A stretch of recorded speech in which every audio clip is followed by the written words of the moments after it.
Good morning. I'm filming an intro to my YouTube channel.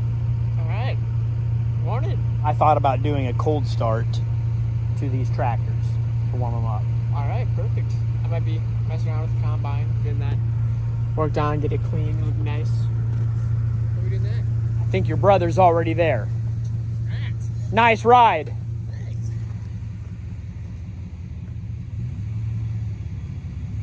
He's trying to be responsible in front of us. You know what he really wanted to do. All right. Welcome back to the channel. Lead Farms, growing the future. I'm Cale Carlson. This is my channel, Lead Farms. It's the acronym for my 5 kids. It's the first letter of all of their names. We're growing the future, not just growing corn and soybeans out here. This grain cart's loaded. I got a truck driver hopefully coming.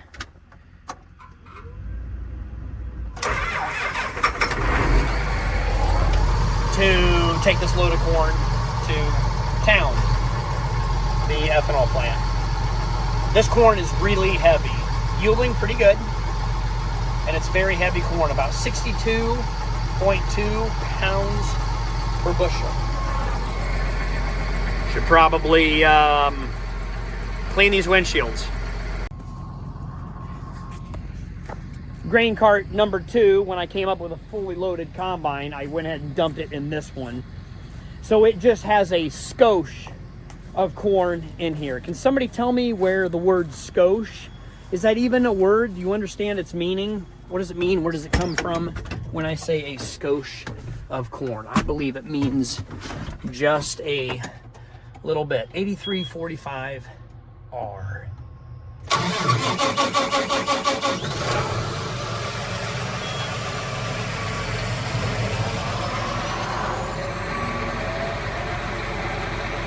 Okay, here, once again, filter blaster. It's got a little air thing that you turn the compressed air on. Oh yeah, the spinner, deedly bopper. It's compressed air and it spins around. You put it inside your filter.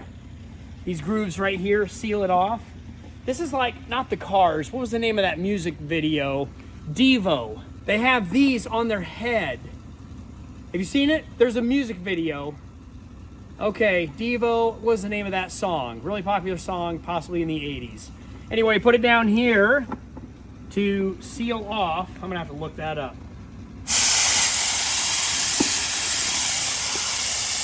All right, it's not spinning right there.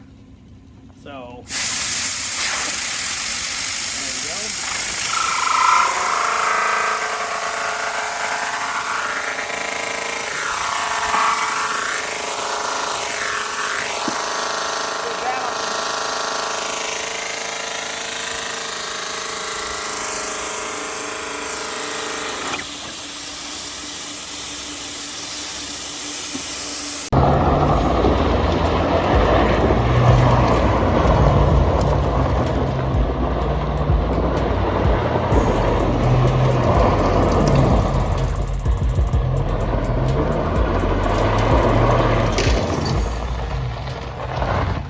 Anybody told you how much I love this Toyota, or the fact that it has this kind of window? All right, how's work going? Are you guys getting stuff done? Getting a lot of stuff done, cleaning out tractors, doing good stuff. Smells like warm rubber.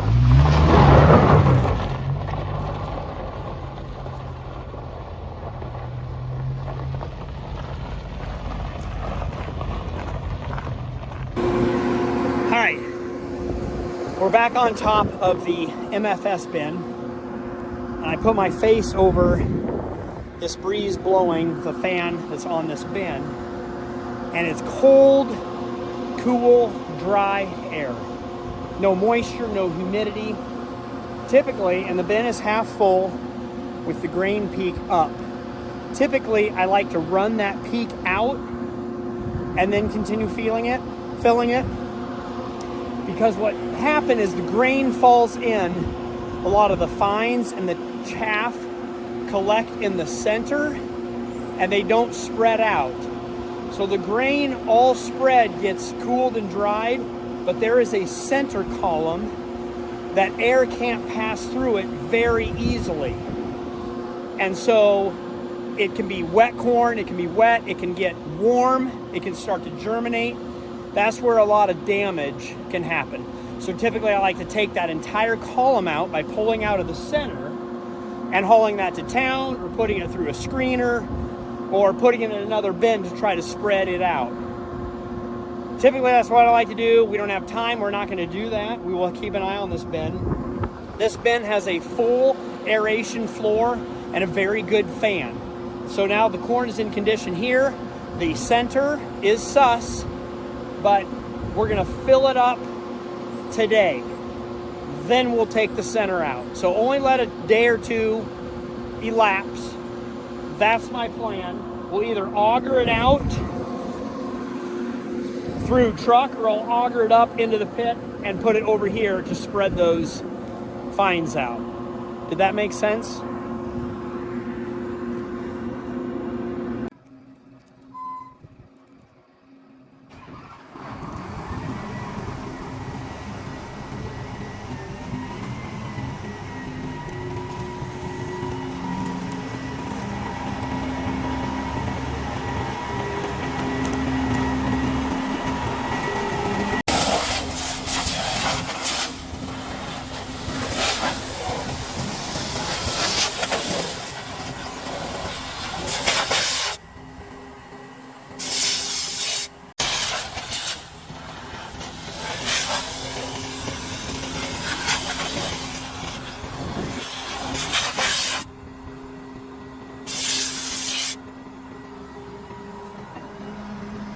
That was full 33. We filmed the other one while I'm putting in the earplugs to see how full they were.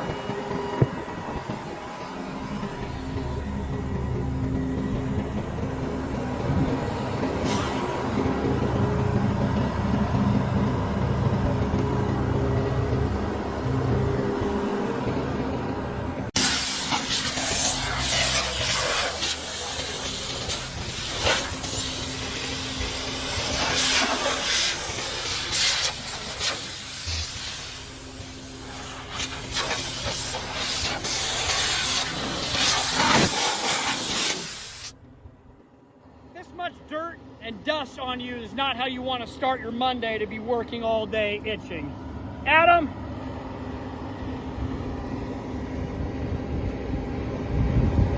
Open it up.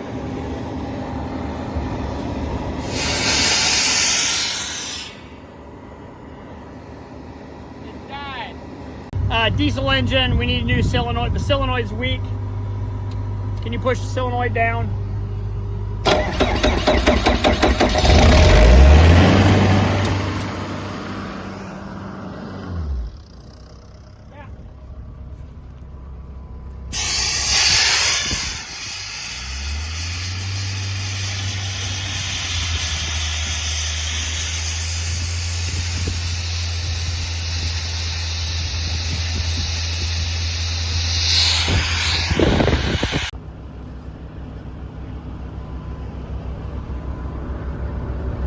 Alright, that's good enough.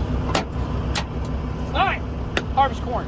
A couple of you guys wanted an update on my Shark tires, and I should have given an update now that it's into the season. A couple caveats with these Shark tires. Do I like them? Yes. Will I keep them on this pivot? Yes, I will, for a couple reasons. Reason number one, it's just a single span pivot. Roger, 10-4. It is going. Thank you. Single span pivot, so to irrigate this 4-corner system, check back on one of my videos I explain this entire thing that's run from that middle pivot. We call this the little middle pivot. We did fill this track with gravel because this system will run 3 laps in one day just to put on 1 inch. So this is going to be a super high traffic area. I filled the pivot track with gravel. I think the Shark tire does work in its pattern of crossover, so it squeezes out in different areas of mud and dirt, and then this one goes back and forth. So instead of digging out a pivot track, it's supposed to smash in the edges. That's the theory that's how it'll work. They cost about $1,300 a piece, so they're super expensive. I won't put them in any other application right now.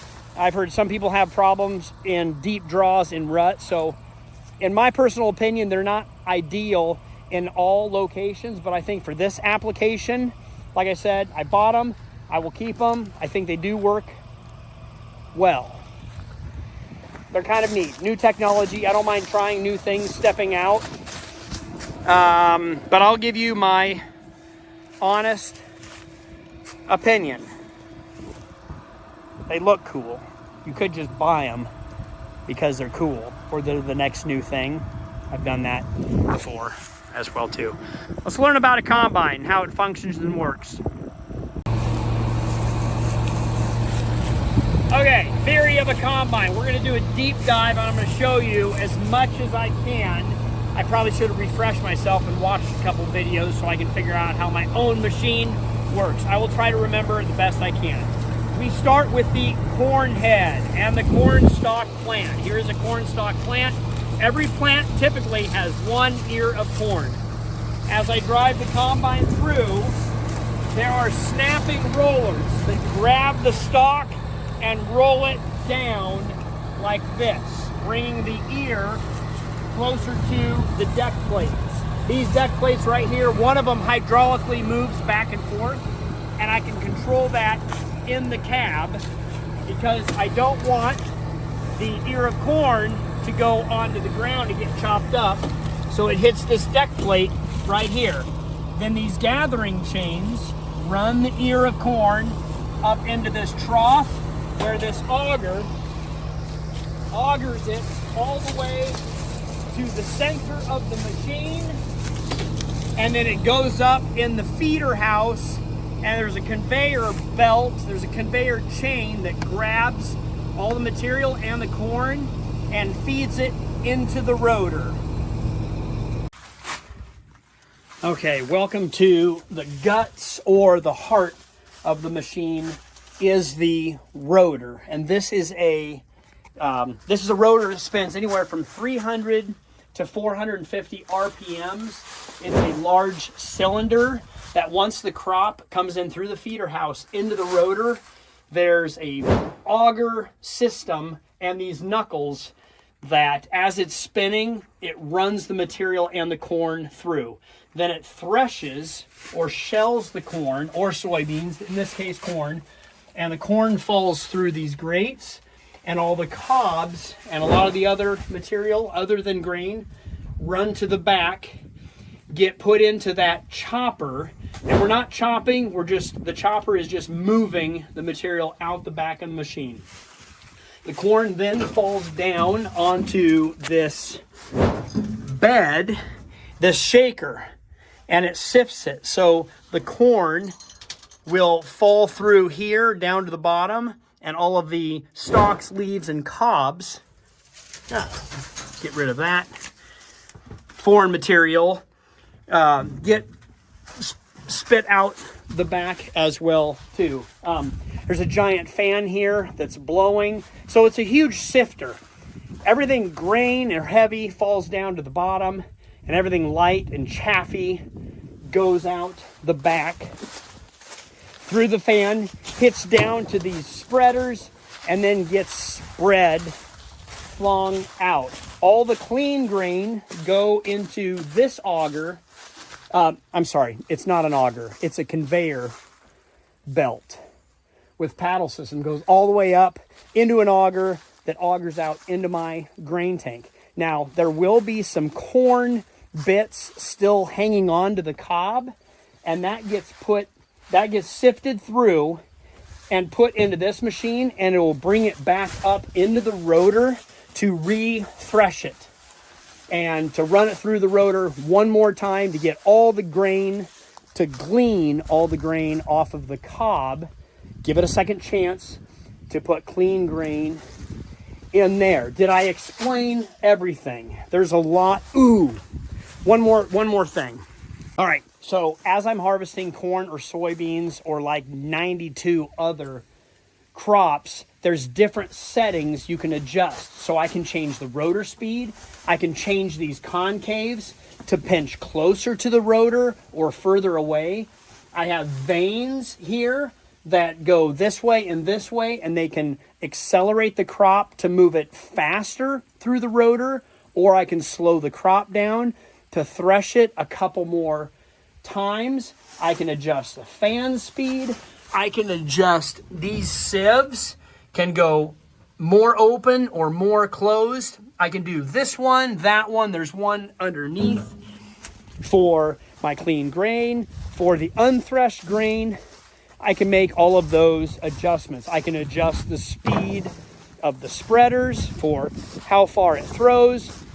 So there is a multitude of adjustments that you can make. I can do the speed of the corn head, of how fast it's bringing that corn in. If the corn is super dry like it is now, I can slow the corn head speed down so when it comes through and hits these deck plates, it doesn't shatter as much. So the goal is to lose less grain. We want more grain in the grain tank and less or no grain on the ground. So with that said, what is super special about this combine, I'm going to try to talk about mostly what I know a little bit about. This has a super secret photo eye camera. It has a moisture sensor. So on all this clean grain, we've had this for a lot of years, the moisture sensor. One thing that I have never had is a camera photo eye light sensor that is monitoring the grain, either in just this area or multiple areas. Here, once again, Cale, you shouldn't talk too much about what you don't know about. So feel free to correct me in the comments, and I can certainly do another video. This is the limited information that I do know about. It has an automatic setting in the combine. So it is watching the quality of my grain. It is watching the amount of flow going through in all of my monitors and sensors. My yield monitor, moisture monitor, my tailings elevator, and my out the rotor.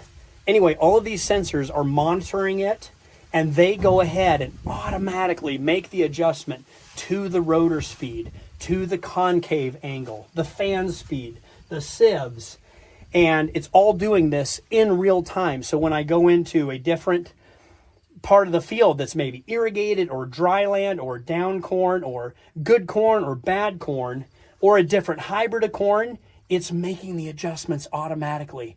I have never had, Ethan, I've never had that before. I've never had, I walk behind the combine, I try to find kernels. It's very, very hard for me to find a kernel of grain. My sample in the grain tank is the cleanest sample I've ever had. And I go through varying parts of the field and I see that it's making adjustments, and my grain sample is super clean, no corn on the ground. It's phenomenal. It's doing stuff back here. It's using technology that I don't know exactly how it's working, but because usually it's the job of the farmer to dial in your combine. Go a little ways, look behind your combine. You've gotten out a couple times to look behind, then you make adjustments, or you make two adjustments, or am I making the right adjustment or the wrong adjustment? I don't know. I don't remember from last year. I don't remember. And it's just a review process. So you go through the days and the weeks, then you go into a new field, a different crop, make the adjustments all over again. This machine is making the adjustments automatically. It's wonderful. It's like the Tesla of agriculture, just data driven, doing what you don't know for you to help you. Anyway, here's a picture of that. Clean grain is in here. That's either a moisture sensor. This is a little auger that keeps the grain moving as it moves through. Yeah, it's really pretty cool stuff. Let's go inside the cab and start harvesting, Ethan. Stop wasting this beautiful Monday, October 9th, and trying to teach and train and tell you guys as much as I can about this magnificent machine.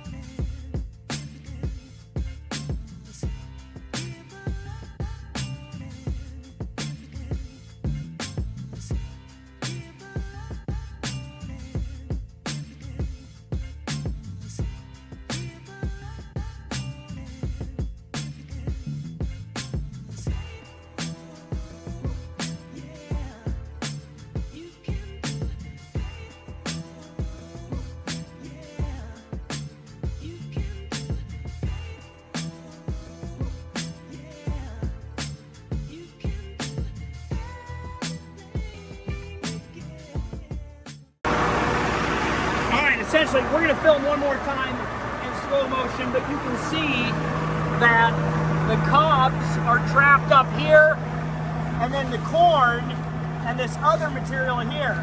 So it gets shaken over to here, and you see the corn falls through, and then this stuff stays on top and gets blown out. That's really neat. I've actually never seen it from this perspective before. Let's get one more shot in real time slow-mo. This is really cool. Thanks, Ethan.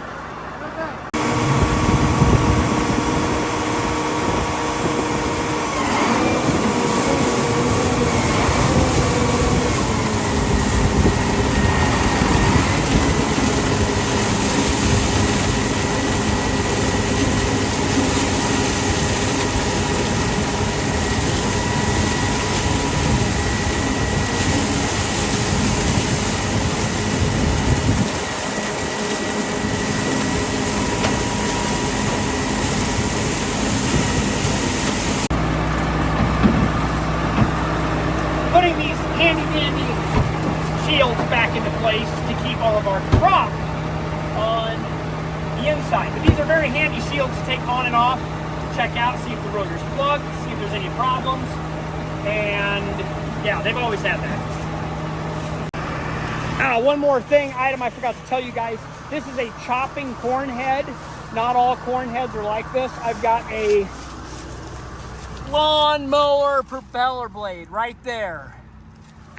So that is chopping. So as the corn stalk comes through, it gets chopped up to, let's find a piece. Uh-oh, that's a ear of corn. Why'd you miss that one, Kale? Like this. So that stalk gets chopped up like this. And so this crop breaks down over the winter.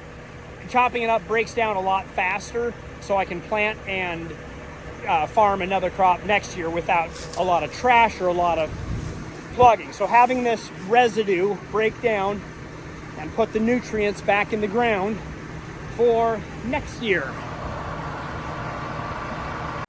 All right, so we're following the combine, trying to look for kernels. There's one here. Let's see. Nothing. There's one more. Nothing. Yeah, so extremely efficient combine. Like maybe one every 2 feet, so there's really nothing behind here.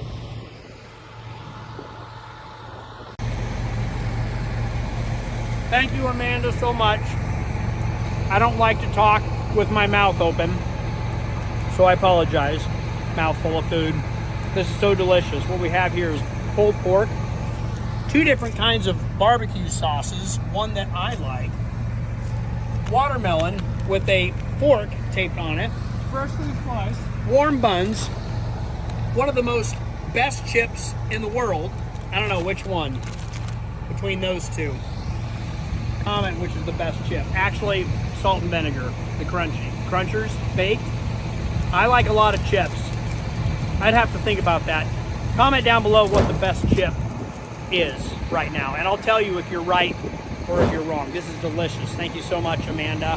It's been rare. Usually I'm eating in the cab. Rare that we stop like this and eat on the back of a tailgate. I think this is better.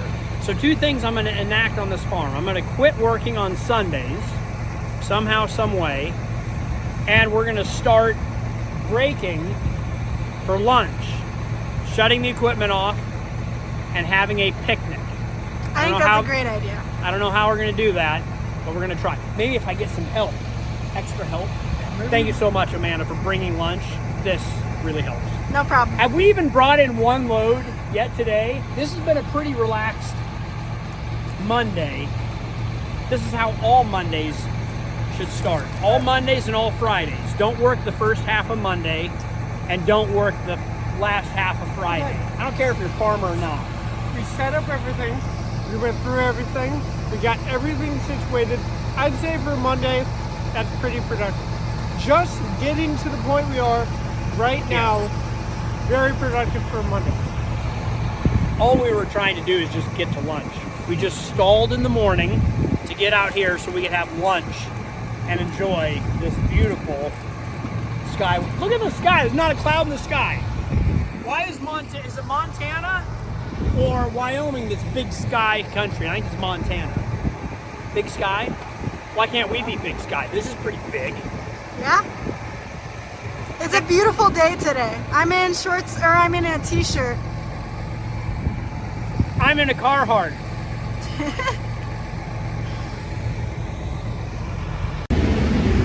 All right, let me show you what I know about the automatic settings. If you look on this screen, right there, you can see the A. Sorry about that, a little bit of a glitch. Right up here is the switch that looks like that. And when I press it, it goes to H, and then I press it again, it goes to automatic. All right, and also our green tank is full. Press this button right there, and we will unload into Adam. Adam is the red grain cart driver. Let's zoom in on him. Hi, Adam. He's probably not paying attention. He's probably listening to jazz music or something. I believe he just got his phone paired to Bluetooth. Anyway, what were we talking about here? Oh no, my combine was taken away. I want to go back to the automatic settings. Anyway, all right, hold on a second. I'll deep dive into that.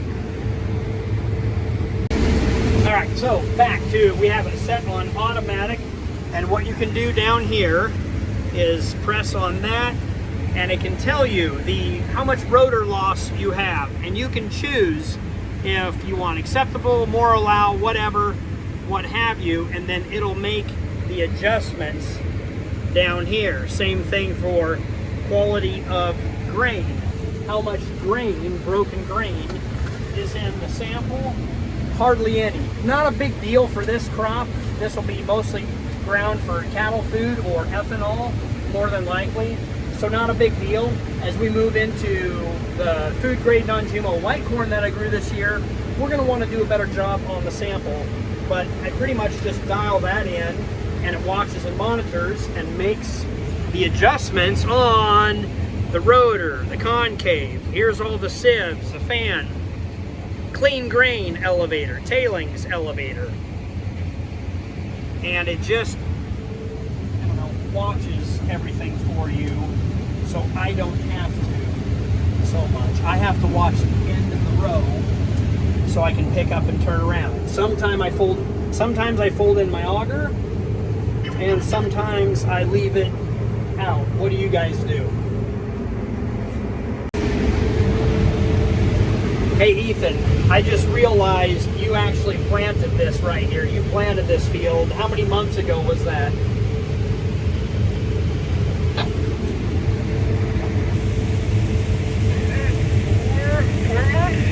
I don't know. It doesn't feel that long ago.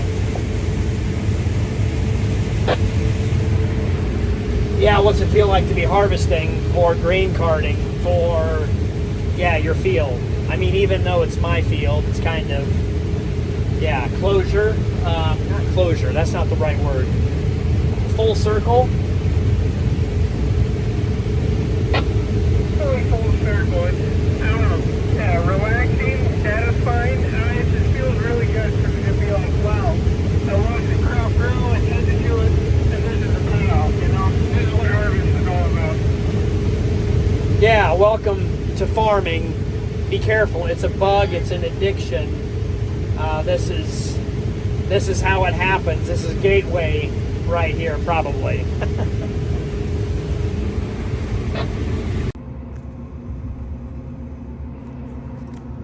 I really have Ethan loaded, so I just want to watch him going out on the road. He's going to take the road to the farm, which isn't too far away. at all. But this is how, hopefully accidents don't happen. Just go really, yeah, slow it way down, buddy.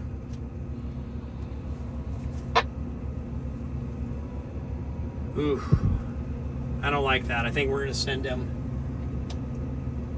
We are going to send him through the field, maybe next time, to be safe. Oh, hold on a second. We've got neighbor kids over here. I love, I love farming in this field because these kids love the farm, love the machinery and equipment. They always come out to the edge of their lawn and wave to me, so I always want to make a good show of it. If their parents are usually out there as well too, so we will maybe, if the kids want, we will give them a ride. I've done that before in the past with landlords, kids, neighbor kids, you know, all the kids. I loved it. And I even had access to a combine, but whenever the neighbors were out, I wanted to ride with them and see what they were up to and about. So let's make a good show. Kale, don't run over any crops or anything like that. We'll just let them witness corn harvest on, once again, beautiful Nebraska day.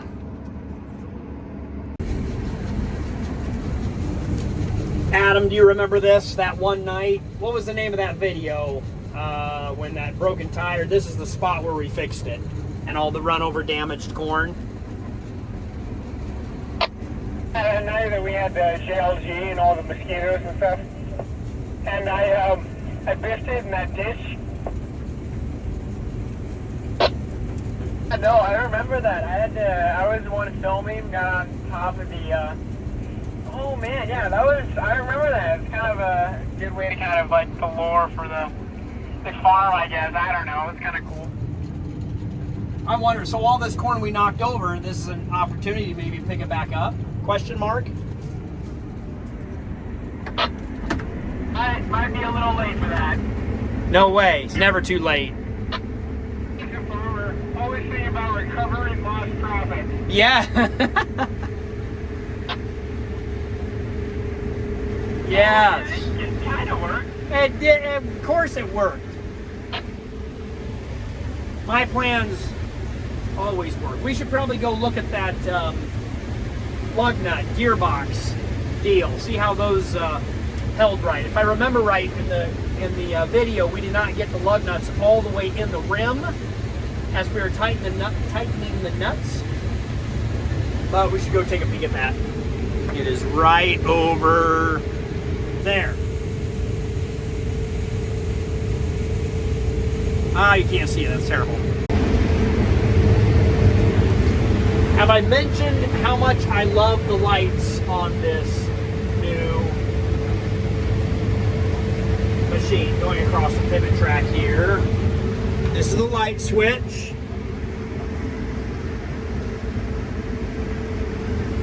And bingo, it is bright. Yikes! Quickly, Kale, film the disaster. Aha! Narrowly avoided. Then, this machine also has bonus lights. Right here.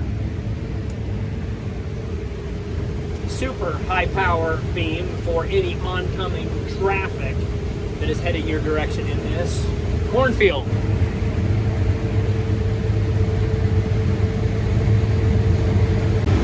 Alright, there is one button that I don't know. Well, there's a few buttons in here. I have no idea what they are. One of them is that button right there. That's hazards. I know that one. So, but that one,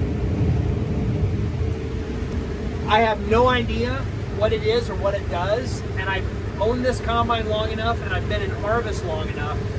I'm too afraid to ask, and I'm certainly too afraid to push it while things are running well.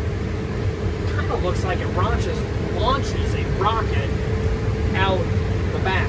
Very possible. So if you've got any good guesses or indications of what that button does, let me know. Then we'll find out together.